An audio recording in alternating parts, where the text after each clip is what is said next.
My name is Holly Halstead. I'm 22 years old. This is Tucson, Arizona. And my relationship to my partner is he is my friend. I'm Chase Lang. I'm 30, and Holly Halstead is my friend. Who has been the most important or influential person in your life, and what did they teach you? I think my mom will be mad if I don't say my mom. And I think she's up there. But I was thinking about this just the other day, and I was thinking about how music has really shaped how I see the world, and it's pretty cool. I don't know if there's one single one, but there's a band called RX Bandits, and I think when I heard them for the first time, it just changed my mind. It changed the way I thought about how a lot of things politically, how war is fought, and how women are treated, and all of these different things that, as a 12-year-old boy or so, whenever it was, I didn't really give much thought to. And I think for a long time, 15 years or something, that I've been listening to them and a bunch of other bands, I just think, wow, those are the guys that have, and women that have changed my view of the world. And I'm so thankful that they existed and that they, were putting out the kind of stuff that nobody else was saying, that agreed with my philosophy. What about you? No, I agree. I think it's really hard to pick one person because there are so many people and, bands or pieces of literature that influence you and shape you as a person. But if I had to pick one, I think I would pick my grandma. She took care of me while my parents worked when I was little, before, I went to school. And she was a really tough lady. She grew up really, really poor in the South. And she taught me a lot about having my own opinions and standing up for myself. And she was very much a, pick yourself up by your bootstraps and do what you need to do kind of person. And I think that really shaped a lot of who I am today and how I see the world. What'd she do, can I ask? She did all kinds of things, but her main source of income was she was a waitress. When she was little, she grew up picking cotton in Arkansas, rural Arkansas. She's very, very poor. Was born in 1917. Lived a very tough life, but she never gave up and always did whatever she needed to do to get by. She had 6 kids, was a single mom for a long time. So she taught me a lot about, getting it done, standing up for herself. For me, it's I want to say, of course, my grandparents and my family are super inspirational to me, and they formed a lot of the way that, the way I think. And, for me, I'm the liberal in this conversation. You're kind of I won't say a label, but maybe the one that's... you can label me. Yeah, it's okay. Yeah, well, I'll say, can I say you're the conservative, Yeah. right? Okay, so, my grandparents were super conservative, and it's not that they didn't inspire me, but that was them, and I'm different, and so that's the way it works, and there's nothing bad with that. I just don't look up to them for my politics. I look up to them for all of the great times we had in the cooking, but I'm a huge Bernie Sanders fan, and I just remember I remember this one time sitting at home with my grandfather, and at his house, they lived right across the street from us in Baltimore. And so I was sitting at the kitchen table, and he had this old Sony TV. It was one of the ones with the dials where it makes the clicking noise where when you change the channel, and he was watching, I don't know, some program, and Bernie Sanders came on, and I just remember him under his breath and saying some things about, whatever, socialism or something.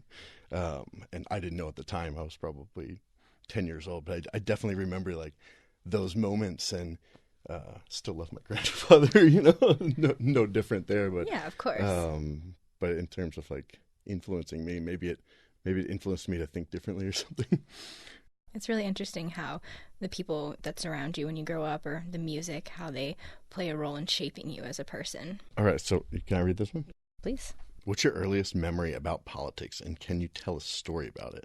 My earliest memory of politics is the 2000 election. I was really little, so I was born in 1996, so my memories of the 2000 election are pretty vague, and the grown-ups in my life were kind of, everybody was kind of confused, and people didn't know who was going to be the next president for a while. I remember really clearly going with my parents, waiting in line with them to vote in the 2000 election. They explained to me how important it was to exercise the right to vote and how lucky we were to live in a country where we had the privilege of voting and getting a say in who we wanted our elected officials to be. Yeah, that one was interesting. Yeah. I remember that. What about you? I remember being interested in politics at that time. And I should say, I grew up, my mom is an amazing individual. She raised me, and she didn't want to push anything on me, but she was like so happy when I did the things that she was interested in too.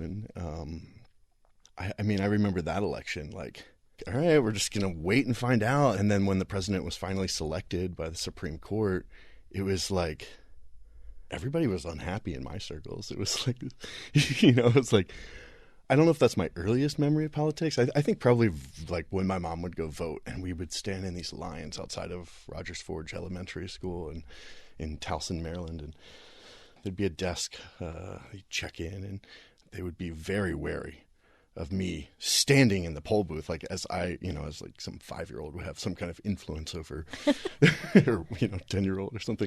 But I would also have to like wait right outside. They'd never let me go in, and yeah, those are the memories that I have of like at least voting and those things. What was the first time you really hated something that you saw in politics, not just experienced it through your parents? Well, so actually, I was more of the one that got my parents involved in politics, not the other way around. I was always the little kid, running around with like a deck of president flashcards, and like I had this book about all the presidents, and like it was just absolutely torn to shreds. I read it over and over. I brought it everywhere with me. I was always a little kid running around spouting off facts about all the presidents. Like I annoyed my parents to no end, I'm sure. And I wanted to be the president for so long. And I know I would always ask them, like, who are you voting for? Do you know who you're voting for? And they'd be like, yeah, okay. Like, that's cute. I remember really vividly the commercials, the campaign ads for the 2004 election. And I was like, Mom and Dad, why are they so mean to each other? And they kind of explained, how it all works. And to me, the presidents were these really nice, cool guys from my books and my flashcards that were doing all these really incredible things. And that was kind of the first time that I got this rude awakening that, like, oh, politics is actually kind of nasty sometimes. It's not all cordial and nice. Like, there's some teeth to this. It's usually a man's voice, and it's like kind of deeper, and it's like, do you know what so-and-so has done? And we're like, like, where did this come from? Like, you guys don't talk like this when you're just wearing the blazers in Washington or wherever it is. It's like this very weird thing that happens, and to like vilify each other because of our, I feel like now if you're trying to run for president, if you've done one wrong thing in your life, like, it's all over. Like you're not going to be elected president now. You still have a shot though. Like you could put your hat in there. Everybody's doing it this week. Thanks to Holly Halstead and Chase Lang, who are our first participants in One Small Step, a program designed by StoryCorps. If you're interested in having a conversation with someone new about your experiences and how they've shaped your values, visit azpm.org and complete the One Small Step survey to get started.